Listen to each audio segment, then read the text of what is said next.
Happy Monday. Here we are for another reading lesson today. You guys knocked my socks off last week with your multi paragraph responses and your comparison and contrast between the elephants and your animals. You guys did awesome.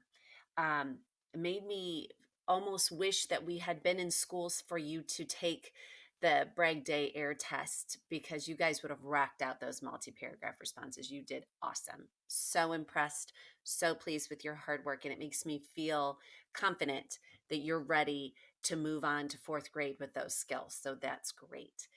So today is the part that I think most of you are going to find the most fun of this reading activity that we've spent our entire time in online learning doing with our comparison, contrast, and main ideas and details and searching and researching, I should say. Here's the fun, creative part. You are going to design the habitat for your animal. Right? So if we had been in the classroom, I would have been giving you all kinds of materials and you would have been researching and doing some really cool stuff. So since we're not in the classroom, I'm going to provide you with some different options that you can do. So what your job is to do is to design the habitat that your animal would live in if it were out in the wild. So you can do this in many different ways. First way, how I did it here. I did a very simple sketch and drawing of what it would look like for my frog and toad habitat. I have the things in it that they need for their adaptations to stay safe and all of the items that I mentioned in their diet. So I have trees and plants and dirt because I had mentioned in their habitat to stay safe, their adaptation is they blend in with their surroundings. So that I needed to provide things in my picture habitat that has ways that they could blend in.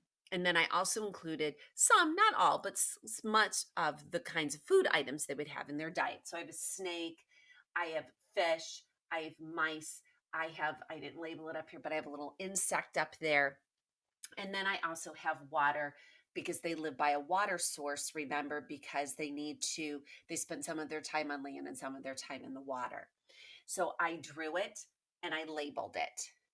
My next step is going to be to write a short 4 to 6 sentence paragraph explaining the items that I would see in my animal's habitat and why they're there. So, why do I have a snake and a mosquito and a mouse and a fish?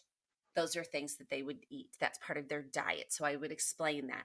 Why do I have them by water? Because they need to keep their skin moist. They spend some of their time on land, some of their time in the water. So, they always live near a water source. I found that out in my research. Trees, dirt, plants. Why are those there? Because they use them to camouflage and to protect themselves from predators and enemies. So you can simply do this, draw a picture, write your short paragraph, 4 to 6 sentences, have mom or dad or you yourself with your device take a picture of your picture, send it to me with your short paragraph. Perfect. If you want to go on, for those of you that researched cheetahs and walruses and other really cool animals that you're not going to see in your backyard, you could go on the Cleveland Zoo's website. You could go on Akron Zoo. You could go on the Columbus Zoo. Research your animal and take some screenshots of what their habitat looks like at a zoo and then paste that onto Google Doc, write your 4 to 6 sentence paragraph, send it off to me. You could do research other areas or other websites. Could go on Epic and find pictures and cut and paste them and put them on there. Some of you did research animals like frogs and toads and squirrels and snakes, things that we could see right here in Ohio. So if you want to head out to a park with an adult and take some pictures of what their habitat looks like naturally and send those to me with your paragraph, you can do that as well. So lots of options open to you. You could draw a picture, could research it online and cut and paste some pictures and share them with me, or you can go out. If you chose an animal from Ohio where you would see their habitat right in your backyard or in a local park and take some pictures and send it to me, it's fine. Whatever you want to do, this is where you get to be a little creative.